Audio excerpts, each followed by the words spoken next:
ఒకరోజు మధ్యాహ్న భోజనం తరువాత పూజ్య బాబూజీ చాలా అలసట చెందినట్లుగా కనిపించారు.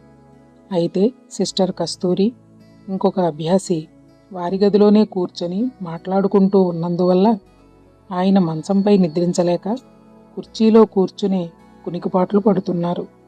పక్క గదిలో మంచం ఖాళీగా ఉందేమో చూద్దామని వెళ్ళాను.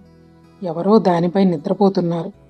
అతడిని లేపుదామనే ఆలోచన నా మదిలో ప్రవేశించగానే బాబూజీ లోగొంతుకుతూ, అతడిని లేపవద్దు, అతను మీరట్ నుండి వచ్చాడు, రాత్రంతా అతనికి నిద్ర లేదు అన్నారు.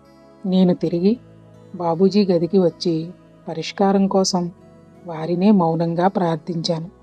ఉన్నట్టుండి సిస్టర్ కస్తూరి, అక్కడి అభ్యాసి వేరే రూంలోకి వెళ్ళిపోయారు. నేను బాబూజీని లేచి మంచంపై పడుకోమని ప్రార్థించగా వారు అలానే చేశారు.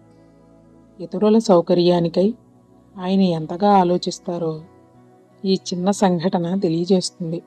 కొన్నిసార్లు అభ్యాసులు వాళ్ళెందుకు అక్కడికి వచ్చారో ఆ ముఖ్య ఉద్దేశాన్ని మరిచి ఎంత విడ్డూరంగా ప్రవర్తిస్తారా అని అనిపించేది. ఒకరోజు సాయంత్రం బాబూజీ ఆయన గదిలో ఉండగా కొంతమంది వరండాలో రాజకీయాల గురించి పెద్దగా వాదించుకుంటున్నారు. బాబూజీ బయటకు వచ్చి వాళ్ల పక్కన కూర్చున్నారు. వారింకా అదే పని కొనసాగిస్తూ ఉన్నందున నేను ఇంకా ఆపాలని సైగ చేశాను.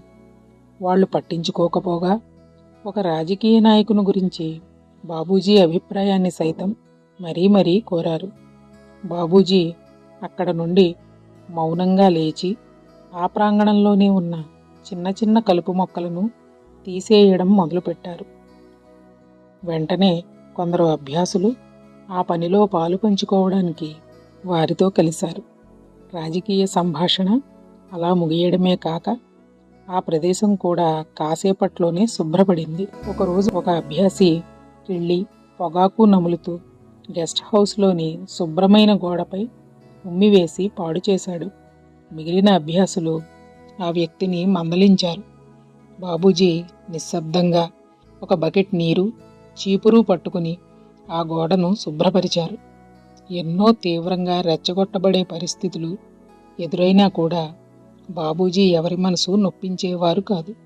వారి ప్రతిస్పందన హుందాగా, నిగూఢంగా, మార్గదర్శకత్వం చేసేదిగా ఉండేది.